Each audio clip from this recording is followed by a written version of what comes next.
Hindi biro ang sumulat ng awitin para sa'yo. Para akong isang siraulong hilot lito. Sa aking pangminana ng piano, teklado'y pilit nilalaro. Baka sakaling mayroong tonong bigla na lang umusbong.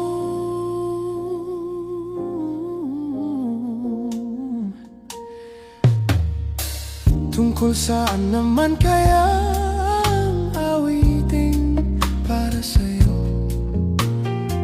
Hindi biro ang gawing sukat ang titik sa tono. 10 manaking diksyonaryo kung ang tugma'y di wasto. Basta't